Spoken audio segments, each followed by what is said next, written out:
Hello and welcome to Versus Live. I'm Ross Merriam. And I'm Corey Ballmeister. And we've got Dan in the booth. Say, what's up, Dan? What's up, Dan? Dan will be taking all of your questions, comments, concerns, and burns in the chat. Make sure to tag at Star City Games so he can see them and send his favorites over to us. Last match of the day, playing some of the lesser-known decks in the historic metagame, getting ready for this weekend's slate of historic tournaments. Excuse me? You want to rephrase that? This is a Croaky's deck. This may be the most well-known historic deck out of all of them. I'm still going to say no. Okay, then. Continue. I'm done. Okay, well, I'm playing a Croaky's deck, so my deck is flawless here. This deck actually is pretty sweet when left unchecked. I don't know if this is going to be the matchup for it, but just abusing all the aggressive white creatures Ajani Pride made. You have Linden, I believe it was called, the mono white creature when you attack. Heliod to be boosting stuff. You got some Luris, not in the companion zone, because you want to play Heliod and stuff, but just as a good value card. A really interesting deck. As far as the aggro decks are concerned, we don't really see anything like this in historic, but there's been some people that have put up some good results with this deck. I saw here and there people making it to day 2 of the Arena Open and stuff like that. So I think it's definitely a meme deck, but I think today a meme may become my dream. So we'll see. Heliod is a very powerful card. That's the lesson. Most of the time you see it in the infinite combos with Spike Feeder and with Walking Ballista. Yeah. But you can play it in aggressive shells. It's still a really good card there. Yeah. There's plenty of, cheap white creatures to enable it. You also get a Johnny's Pride made as a payoff. So cool little synergy-driven aggressive deck.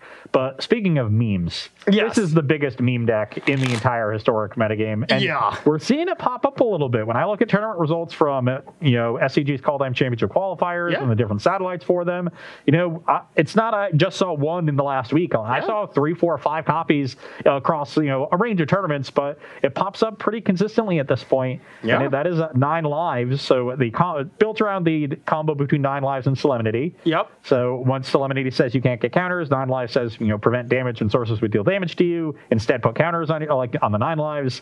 The 9 lives never gets counters, so you never get to never get to connect, which will be a problem. Yeah, and you don't have I don't think you have a way to remove 9 lives from the battlefield in your deck. I don't think so. But you do have plenty of ways to remove Solemnity. Yeah, and you have Thoughtseize in the sideboards. But both these decks are base white, but they're splashing other colors. You have black for Thoughtseize. I got Thoughtseize? Yeah. Oh, yeah. Thoughtseize the board. I have a blue splash for a lot of different cards. Shark Typhoon, different counter spells. Okay.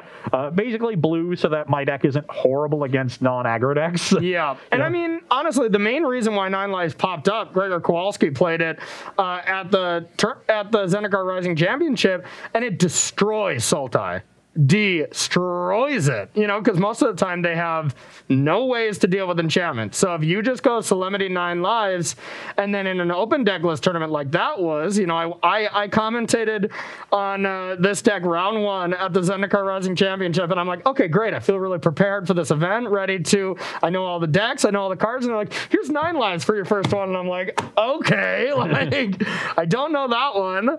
And he played against Reed Duke round 1, where Reed had 1 Maelstrom Pulse in his main, went 9 lives Solemnity, Gideon's Intervention on Pulse, Reed looked for a little bit, scooped, just could not win. You get to those points. So that deck is a lot better in these open deck list tournaments. So let's think the SCG standard Kaldheim Championship qualifier this weekend from us. That's going to be a great tournament. But in the just qualifier weekend, when it's not open deck list, you're just guessing. That seems a lot tougher. Yeah, it's definitely tougher. But if they don't have the outs, then they don't really have the outs. Yeah, and decks have very few outs to it. My issue is if this deck, starts to become known and people have cyber cards for you, things like Ugin, the Spirit Dragon, or any sort of global enchantment removal. Disenchant. Well, just Disenchant on Solemnity, I think you can deal with. It's the global things that will blow up the 9 lives and just end the game on the spot. Yeah, that's what you have to worry about. I'm not sure what options there are for that in historic, but I'm sure there are some. Doom Foretold. Let's go. Doom Foretold is a good one. Yeah, no, I agree with you. It seems slightly risky, but also awesome at the same time. Just like my hand. Yeah, having the main deck of Grafdigger's Cage in my hand, not great. No, not great. I am on the play with a mediocre 6. I'm going to send it back looking for a better one. See, I'm on a real mediocre 6 or 7 on the draw, and I'm very much contemplating keeping this. I'm kind of surprised this deck doesn't have any sort of acceleration, given that it's trying to land a 9 lives quickly, and that card costs quite a bit of mana. Doesn't have Mind Stone? I don't think so. Oh. Is it Mind Stone or 9 lives just a 3 Oh, it does have Mind Stone. Okay. Yeah. Is it 9 lives just a 3 drop? Going through the deck. I thought this card cost way more mana than it does. No, it's a 3 drop. Why did I think that? Because you're cray. I just don't know what my deck does. Yeah. Okay, everything's fine. Yeah, all right, I better mulligan this one. Come on. But of course I'm gonna, all right, finally, I was right. Usually every core you keep, I would mulligan. There's just, 2 lands on the top and it would have been perfect, but this time it would not have been great, so. We've been doing a lot of mulliganing today. I know, yeah. Welcome to Mulliganing Live here. Kind of crazy. It's not a bad day to do it, given that we have all these call time spoilers. So if you want to, Hey, speaking of which, another one over hit here. us. What do you got, Dan? You got a question? so since we're keeping on theme with a lot of mono white stuff, let's talk about a white card. All right. Let's talk about Halvar, God of Battle. All right, let's hear it. All right, so it's a double face card. So we'll start with the front half, which is Halvar himself. Double face cards are back. That's great for the show. Well, yeah, we talked about the pathways on Tuesday. That's right. So It's gonna be okay, Corey. My pessimism of having to flip preview cards is just the only driving factor there. But yeah, go on. So white, and 2 for 4/4 God. Creatures you control that are enchanted or equipped have double strike. At the beginning of each combat, you may attach target aura or equipment attached to a creature you control to target creature you control. Whoa, okay. How big is this god? He's 4/4 a for 4/4. And is it always a creature? I'm sorry? Yeah, it's always a creature. It's always, It's always a we've creature. It never had doesn't have gods the like that. devotion rule. Yeah, but Well, it's not there was devotion rule, then there was the Amonkhet gods that all had different, bunch of different. Yeah, but it's not indestructible like other gods. It is right? not indestructible. Okay, so it just has the creature type god there are without no any of the keywords on precedents this for that thing. creature type. Makes sense. Yeah, that's weird. Is it an enchantment itself? No. Again, I guess the Amonkhet gods weren't enchantments. But it's a double face card and it does something on the other side, right? Correct. Yeah. So, when does it transform? There's no transforming. It's double face card. You get to pick. so you Oh, pick just like- so you okay. pick God Double face or cards, you yeah. pick this half. Yeah. Sword of the Realms for 1 and a white. Legendary artifact equipment. Equipped creature gets +2/+0 and vigilance. Whenever equipped creature dies, return it to its owner's hand. Equipped for 1 and a white. Wow. See, I mean, the one thing I like about that is having a legendary creature where if you draw 2 of them, normally it's always bad, but now you just can see flip it upside down, it's a sword, yeah. That's a really good point. So Yeah. it's a legendary creature with way fewer or way lower diminishing returns. Easier to play more copies of it in your deck without getting punished. Yeah. See, I already got my first deck. You want to hear it? I got my first Kaldheim Brew. Hit me. Red white beatdown with the Adanto Vanguard, the Season Hollow Blade, the other 2-drop that puts counters on things, that new red white enchantment that we got previewed. Showdown of the Skalds. Yeah. Yep. And then this other 4-drop, just those cards as your top end, maybe like a Boss Lieutenant or 2, but you can't go too many. And then just like a red-white beatdown deck that plays like that. That's my first idea, at least. But The creature side of that is also really good with Maul of the Skyclaves. Like when you maul a creature, then they kill it, and then you play this, and then you get to re-equip them all on your combat. ooh, For free. That's pretty nice. and double strike. Yeah. Yeah, it's really good with Maul. Yeah. Like, think about this. I played like a Boros Equipment-y aggro deck during the last preview season. I remember, but it was missing a lot of, it didn't have the power. But yeah, This just is think another about powerful card for that. Season Hollow Blade into Maul of the Skyclave, attack for 5. The next turn you play that 4-drop, and you hit them for 10. It's a lot. That is a lot. Okay. I'm interested. They're trying to make white playable. Yeah. So are we. Oh yeah, and you can pass around an Embercleave too with that thing. Yeah. One of the issues with the Boros equipment deck was you needed to play a certain amount of equipment to get the synergies going, but the games where you drew too many equipment, your deck just looked really embarrassing. Yeah. Having a card that it can be an equipment when you need it to be, but a creature when you need it to be, really mitigates the inconsistency and lets you get those synergies going at a reasonable rate to make those payoffs worth playing while not getting the downside as often. Just because I think you did play an equipment other than Skyclave, Maul the Skyclave. I had Maul the Skyclaves, I had Embercleave, and I had like the red 2-drop equipment in small numbers. Yeah, so now we can get rid of that red one because the god is that equipment in small numbers. So yeah, and cool. So that actually is really nice. Yeah, I like that. That solves one of the big problems that deck had. I'm excited. Okay, and I'm going to keep my very mediocre hand. Oh yeah, we each got to put one back though. Yeah. My hand's quite good though. Bring it. I'm going to lead on irrigated farmland. Okay. Way better than non-irrigated farmland. I'm going to lead on isolated chapel. Fast to you. Let's irrigate again. Okay. Look, the crops, they need water. So much water. Okay, I got a Healer's Hawk. Very powerful. My mono white deck, I just had 2 lands entered tapped. I just want everyone to realize that. That's just good deck building. I will pass the turn. Okay. I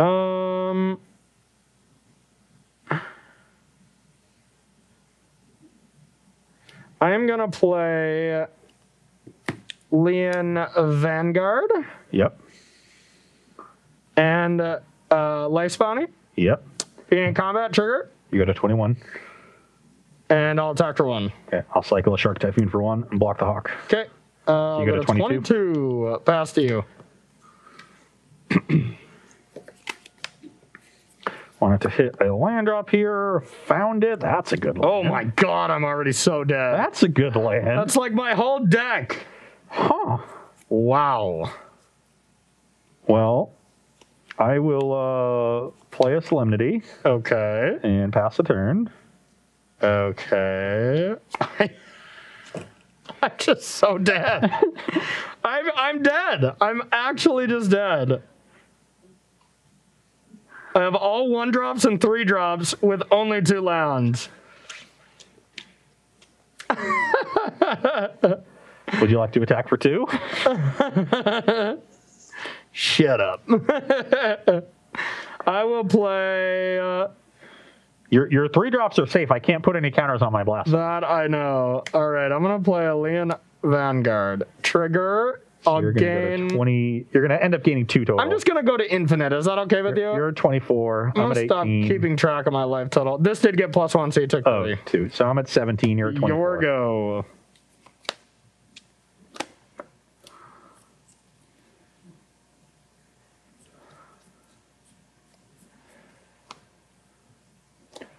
Okay, I'll play 9 lives. Cat detected. Okay. I'll pass the turn. Okay. This is all fine. I should be fine this game. I'll take 2. I'll go to infinite -2.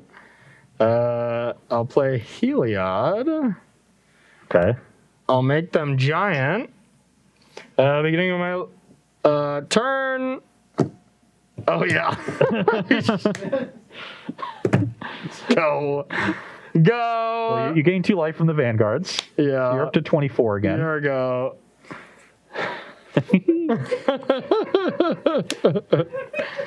This game and match is probably not going to go well for me, Dan. I will play another Solemnity. Okay. Pass the turn. Okay. Pillow Fort up. All right. I will take one of them. Pass to you.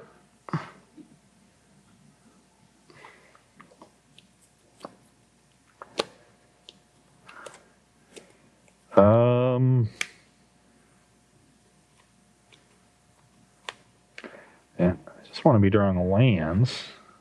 Yeah, I think you got time. At least the bright side, if I lose, I get to blame Croaky like I do for most of my problems. I am just going to cast a Wrath of God, so that if you have another way to deal with a Solemnity, I'm not under a ton of pressure. Okay. Pass the turn. I will play 2 creatures, and I'll pass to you.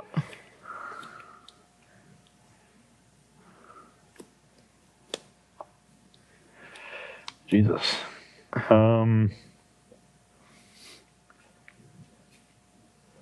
This comes with 9 counters, right? No, I get counters when you deal damage to me. Oh, when it gets to 9 lives, then you die. Okay. Yes. Oh, yeah, that makes sense. You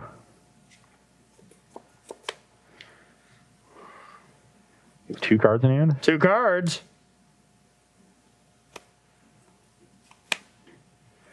I'll play an Idyllic Tutor. Okay. Dan, how many Conclave do I have in this deck? Need to know when I'm mathematically dead. 2. So right now, you win. You just get Solemnity. I can also get Ixalan's Binding. Oh my god, yeah, that would do it too. Okay, I'm dead. That's what happens with this prison deck quite often. You just scoop very early game 1, and then things usually improve game 2 for most decks. But yeah, that was very unpleasant. That was extremely unpleasant from my end. I did not like anything that just happened about my draw, about your draw. I don't know, the weather. Everything went badly for me. So we're going to take a short break. I'm going to try to bring in some sideboard cards to kill Solemnity. Don't go anywhere. We'll be right back here on Versus Live. All right, everybody, welcome back to Versus Live, where we are sideboarding here between mono white aggro here, basically. We do have some Thoughtseize, but that's about it. Up against Zorius 9 lives combo. Once again, basically just mono white as well. From my end, I'm trimming on some 1-drops just because you have Blast Zone, and that's just such a blowout. And I'm bringing in just plenty of ways that I can stop what you're doing. It doesn't matter if I'm losing some speed or whatever, because I'm never going to be fast enough to kill you before you assemble the combos anyways, so I have to figure out a way to stop that. Taking out a couple Daxos and one of the Heliods, just to diversify across some threats and still have just about everything in. Bringing some Gideon Blackblades, mostly just because they can exile a permanent, but they also don't die to Wrath, so Gideon's going to be excellent. And then a couple of Thoughtseizes. I have some more, but I'm already just bringing in so many cards. I don't want to dilute my deck completely from the aggro plan. And yeah, we're going to give it a shot. On my side, very little changing here. Like the previous matchup, more motivated by getting the bottom row out of my deck than getting the top row of cards in my deck. Crafters. So you're saying you got some good sideboards this time, huh? Oh, yeah. Oh, yeah. Cage does nothing. The Immortal Sun is both very slow and honestly, I think a huge liability in the matchup just because it keeps forcing me to draw cards, because Corey can gain a lot of life over the course of the game, and I might have trouble actually closing it. So I want to slow down at that point. I don't need the card advantage to beat Corey's deck, so Immortal Sun just not good. And the one main deck, Doman's Veto. The Baffling End is the one actually good card that I'm bringing in. Yep. The Intervention and Narset were the next 2 best in my sideboard, in my opinion. Authority of the Consoles, ostensibly here to be an anti-aggro card, but not very good against an aggro deck like Corey's. Generally only good against aggro decks that have a lot of haste to creatures. Yeah, very good against goblins. That was the main card for it, so made sense to me.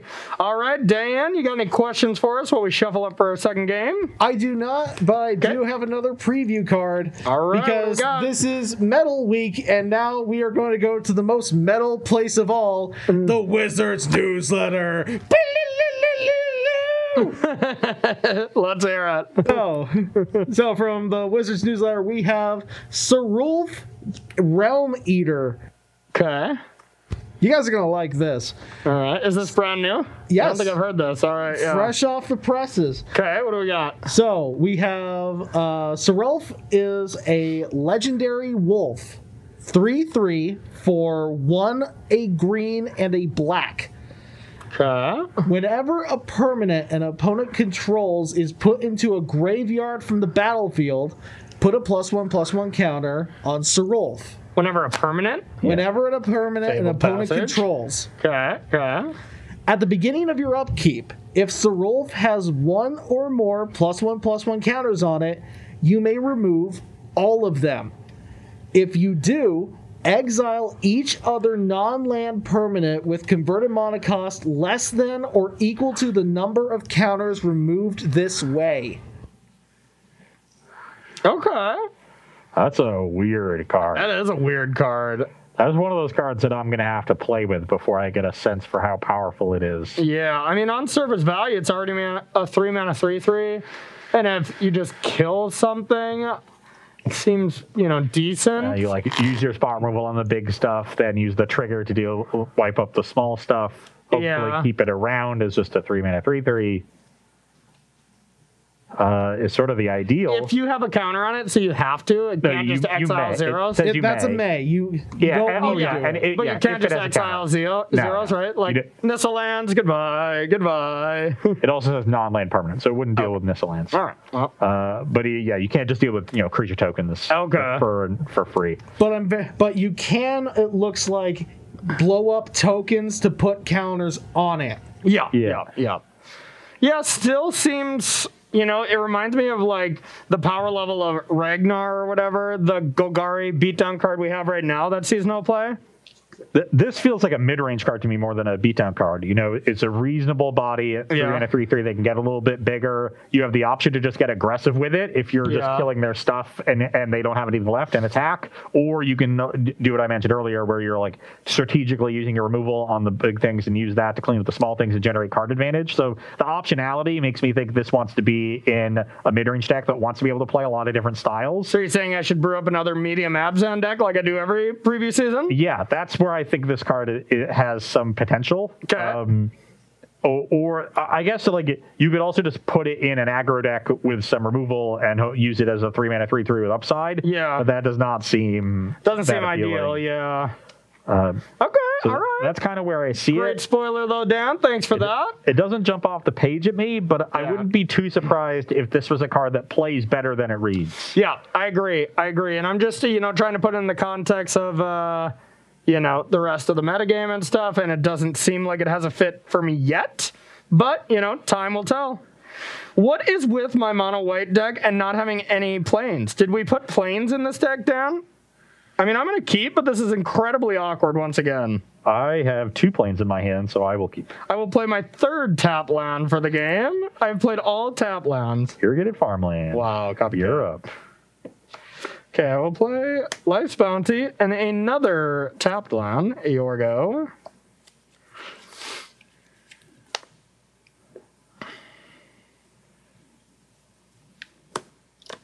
Castle. Actually, let's play Search for Scant. Okay. Pass. All right. Luminarch. 3rd castle. Bang. 18 to 22. Your go.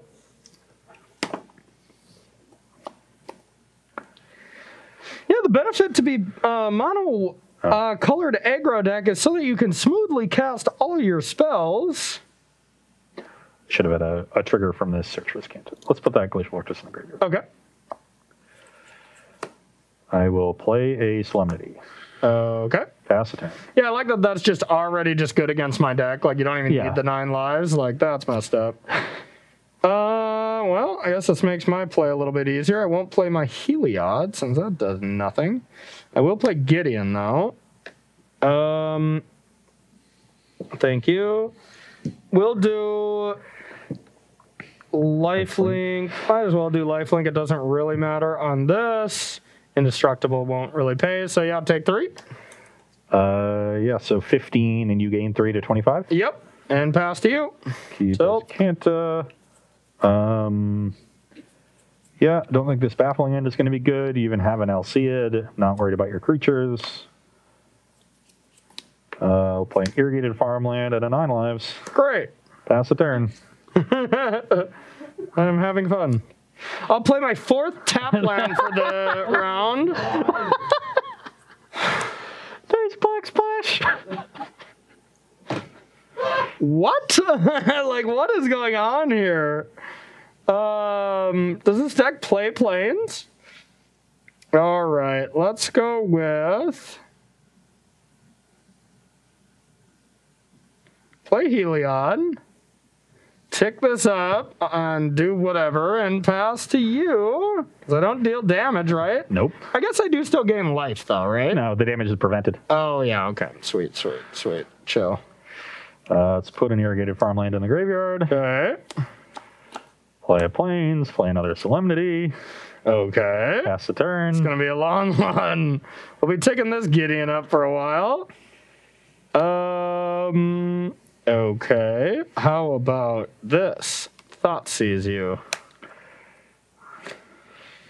Oh my god. This is just the worst.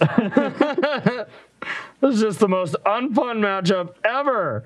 Alright, what can I do? I guess I'll take Tails End? Question mark?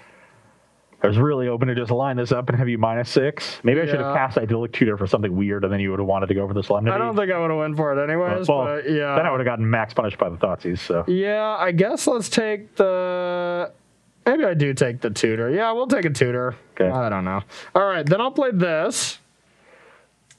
Now I will attack for 3 and gain 3. God, 26. This is going to be a game. And then I'll take this up and pass to you. Upkeep. Yeah, I don't think paying 3 mana for an Urset is going to be good. Yeah. Draw. That one's also not very good. I will cast Idyllic Tutor. Okay. And I think I just want to get... Oh, sorry, I gained 1 more life. I got sure. attack. Yeah, you're 27. Yep. There's not really a bullet here that is particularly good. Except just another Solemnity. I mean, is that really the thing I do? Probably. I mean, what else? I just have to draw so many answers to actually do anything this game. It is true, and like eventually I'll kill you, right? Yeah. I'll just card cast a Shark Typhoon at some point. Yeah. So do we want to move this to game 3? Especially since Chad has pointed out a fatal error in Corey's plan. What? So, Solemnity says that creatures cannot get counters. Oh, that's Gideon with my Planeswalker? When Gideon comes into play, he's a creature first during your turn. So that means that he enters in with 0 loyalty counters and immediately dies. Oh, no, I played it before Solemnity. That is actually the interaction between those cards? Yeah, it just dies right away. Yeah. Well, yeah, wasn't Solemnity first before Gideon? No, because Corey was I played Gideon first. Oh, no. Okay, so you can't get any more. Hold on. No, because you were on the play, but you had all tap lands. So you didn't play a 3-drop on turn 3, and I played Solemnity on turn 3. Because then I played 9 lands on 4, second Solemnity on 5. So in that case, Gideon has all his Gideon gets all his counters, but he just can't get any more. Yeah, I mean that's a. So it just immediately It immediately dies, yeah, because it's a 4/4 creature, but it can't get loyalty counters. That's if Solemnity is in play first. It was in play first. Yeah, we think it was. I just always assume like get doesn't preclude like things from entering with. Yeah. You know, but I guess that'd be the same with Walking Ballista, you know, it wouldn't get counters there. Yeah.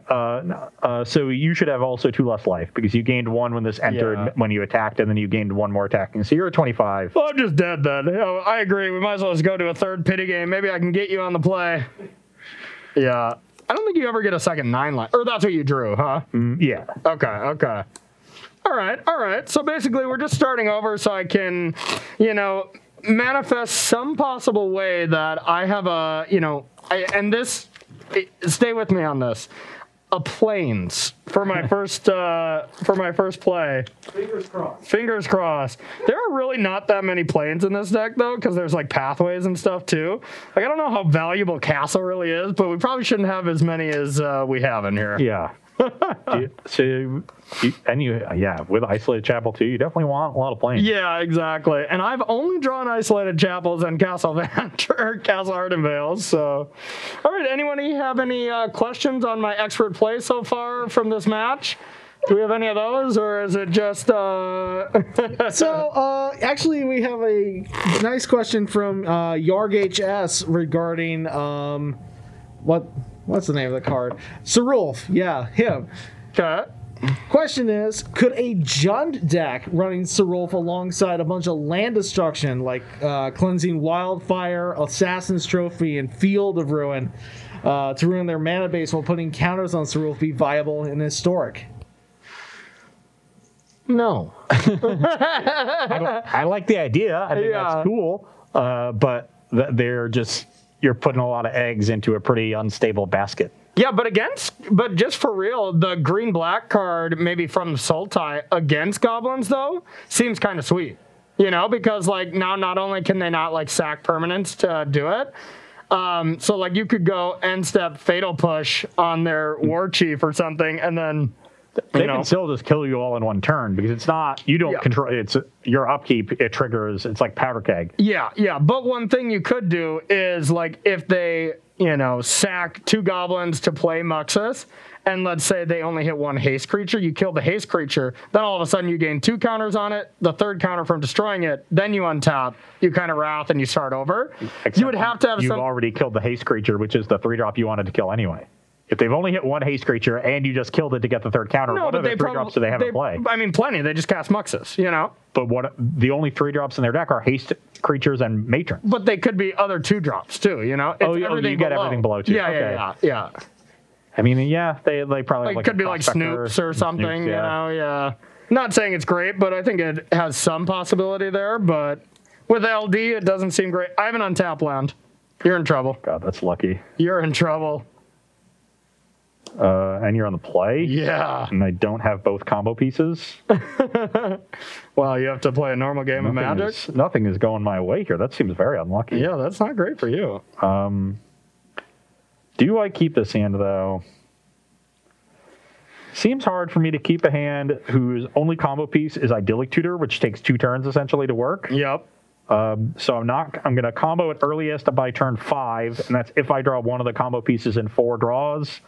And I have 8 outs for the first 3 draws and only 4 outs for the next draw because I'll Idyllic Tutor on turn 3 and have to just pick a half.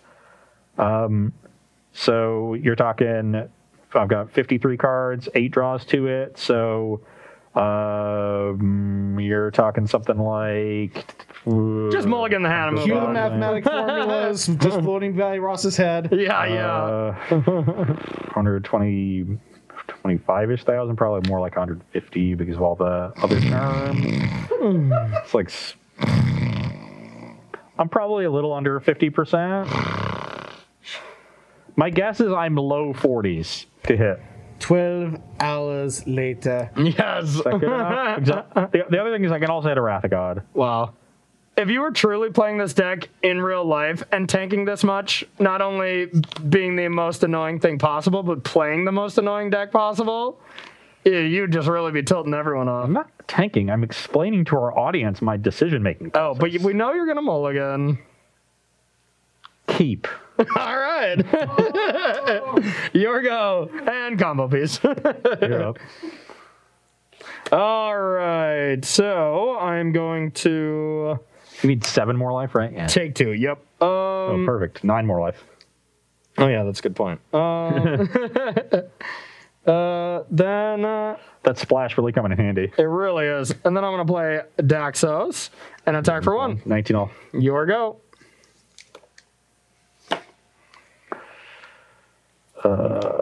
Castle Ardenvale, Mindstone. Okay. Pass the turn. All right. I'm going to play a land. Play Heliod. Does not trigger because it's not a creature, right? We're 1 short. But I will attack for 2. For 3. Or for 3, and then I'll get a trigger. Me to 16, you to 22. I'll put it on Daxos. And you're at 16, right? Okay, and then pass to you.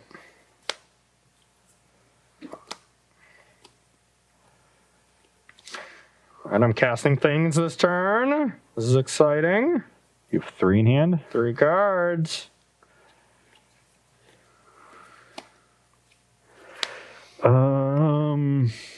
This hasn't gone very well for me. And I even drew a Mindstone, which is probably one of my better draws. Yeah, on turn 2 at least. But slowish hand against a 1/2 Heliod is not what I was hoping. Yeah, usually it's 1, 2, 3 for me, but starting on turn 2, turn 3, and then turn 4. Yeah. I will play an island and pass the turn. Okay. Untap.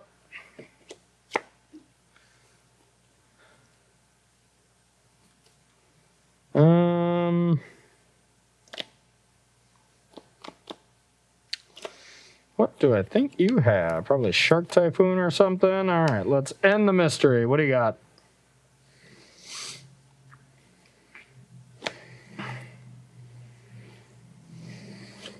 Ashiok's Erasure. Okay, or Shark Typhoon, huh? Corey has 2 1-drops. He's probably not concerned about the Erasure. Yeah. Just as 1 spell, then the Erasure looks pretty good because it keeps the Heliod in check for 1 more turn. I think I kind of want to take Shark Typhoon and play my other 1-drops. So I can attack with Speaker.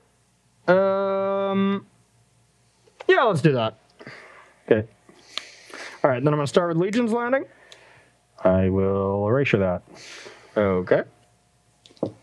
And you called my bluff. I didn't have another 1-drop, but almost had you. And then I'll attack for 3.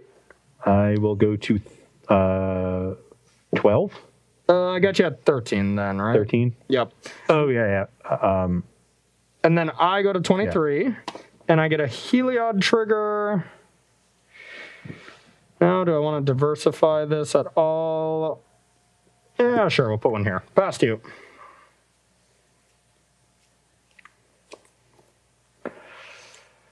Awkward.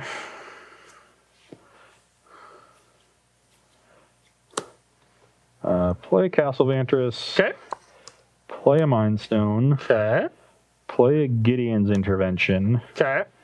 And I am going to...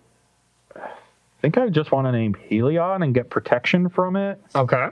Not protect, but prevent damage from it. Yeah. You're at 23. You're going to start getting Angels. Yeah, I think I've got to try to stem the bleeding. So I will name Heliod Suncrowned. Alrighty. And pass the turn. All right, I'm finally going to have my first good turn with this deck. All right, I got Linden, so I'll gain a life, and I'll put a counter here. You go to 24. Yep, 24. And then I will attack with these 2 triggers. Or I can attack with this too, I guess. Yep. Yeah, so 3 triggers. It's going to bring you to 27. Now 3 Heliod triggers. Yeah, holy. Okay, let's go with... I'm just going to put all 3 here. So then take 6, 7, 8, 9. Actually, I go to 4. You go to 36. 2 more Heliod triggers. Yeah. You go to, sorry, what? 4. Okay, 4 to 36. 36. 2 more triggers. Or 1 more Heliod trigger, sorry. You say, but this is... Yep, that's true, that's true. So there's going to want to put that on the Daxos to make another 4-power creature. Yeah, we'll do that. And then I'll make a 4/4 Angel, and then put that counter from gaining 1 more life here. So you're at 37. You have 3 lethal creatures. I need to find a Wrath of God. Pass to you. Yeah, Wrath, and I'm just still racked here. Drum roll.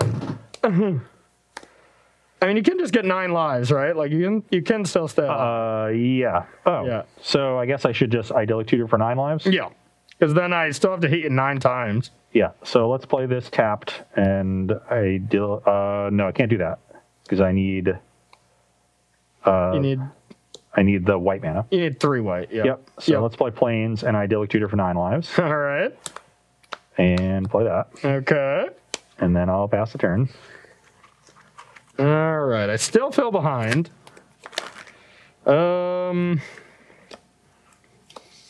So not much I can really do here. I'll give this lifelink. I'll attack. I will trigger gain 5. Yeah. I'll put 3 here. Mostly acting at random on these. We'll put 2 here. 4 counters on to 9 lives. So you gain 5 life, Another life drain trigger here, so I'll put that here. What are... I gain life from this. From what? From attacking. From the... Oh, yeah, I don't deal damage. Yeah, the damage is all prevented. Okay, so you've gained 5 more life. You're at 42. Yep, and then I'll gain 1 more with putting another angel into play. 43. put a counter here, and all I got to do is connect with 3 creatures, so I don't need to play anything else. Well, you need to connect with 5 creatures to deal with. Oh, okay, well, I still have that. So, yeah, let's do that and pass to you. Now, you got a lot of looks at Wrath here, or just the combo.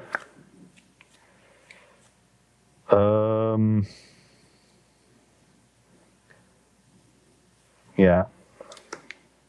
Could have used Castle of Vantress to dig towards the combo, but sacking both Mind Stones sees the same number of cards. And you couldn't get Wrath that way, yeah. So let's sack a Mind Stone. Drum roll. That doesn't do anything, right? Because you have 6 creatures, so dealing with one of them doesn't get me there. Nope. So yeah, it's gonna come down to this. Spin it. I don't know if slamming it is justified in a 9 lives deck, you know? Yep, it is. Yay! We take down a game. That's all I wanted. That's all I wanted, but... Oh. So if you would have scried, you would have got it, huh? No, yeah. Because I saw 2 extra cards, right? But you would have saw 3 cards with the scry, right? Well, I saw the draw step either way. Oh, you saw both of them, yeah. Yeah, the scry is worth 2 cards. And the 2 Mind Stones are worth 2 cards. But you would have scried away the draw. Yep, you're right. Okay. Yeah. Yep. Bummer. Well, you still won, and I gotta say, both of our decks are not that good. You know, this deck is clearly very fragile, right? Yep. You know, it does its thing. It does its thing reasonably well. And if you're able to disrupt its thing, it doesn't have any counterplay. Yeah. You know, you're not winning any games where you don't lock your opponent out. Yeah. And from my side, it felt like I'm doing a lot of things that mono white aggro does, where if you just have a fatal push, it's like a house of cards where they don't. Once you have a lot of them together, they work incredibly well together, and you do get a large battlefield pretty quickly, right? But if you just answer your threat at a 1-for-1 basis, or God forbid, Wrath of God, you know, Extinction Event, Blast Zone, you know, all of these things really cleanly deal with it, and it doesn't have the speed to outpace Muxus decks. So I'm curious what this deck is targeting besides like mono red burn. And, you know, I don't know, maybe Sultai. Heliod's always been pretty annoying for Sultai decks. Historically in Pioneer, ironically, you know, the mono white deck beat down Sultai decks pretty well, but I think it's just more of a mean deck that's like a fun deck to play as far as an aggro strategy goes, but I am generally willing to agree there. Yeah. I would think that the mana base could also be adjusted. You know, when you're trying to curve out 1 to 3, playing all of those check lands is not ideal. So are the Thoughtseizes in the sideboard really worth those isolated chapels? Doesn't seem like it. I think I'd rather just be mono white for sure. Especially now that you have Skyclave Apparition, that's such a flexible answer to a lot of problematic cards that you might otherwise want the Thoughtseize. And especially because of how many lands I played that entered tapped compared to lands that didn't enter tapped. Like, it was definitely more, you know? You know, sometimes you run poorly. Yeah, agreed. Well, hey, we got a little extra time. Dan, we'll take any questions you got from us before we thank all our lovely sponsors. We don't have any questions, honestly. Sure. However, I am going to say that this is going to be my last day in the office until the new year when I'm called upon to do this again. Well, it's been a pleasure to have you, my man. I always love having you in the Versus Live behind the booth, because I mean, otherwise nobody sits in that stool. You know, we walk in and we see the stool every day, and it's really sad that it's not being used. Well, doesn't Rob? No, Rob. We wheel in a Carnox chair for Rob. Yeah. You didn't know that? You didn't. No. Oh, yeah. I didn't know that. Well, Christmas is coming. I guess you didn't get CC'd on that email. Yeah. Clearly, I didn't. Christmas is coming. Actually, now that I think about it, the subject line of that email was "Don't tell Dan." Oh, it's "Don't tell Dan." We weren't supposed to do this. That's right. So maybe we shouldn't have told Dan, though. Yeah. Forget we told you that. Let's forget about that, Dan, but one thing let's not ever forget about is all our subs. Let's thank them. Yeah, we got a couple of them. We have Orange Crush 4910 with a 5-month resub.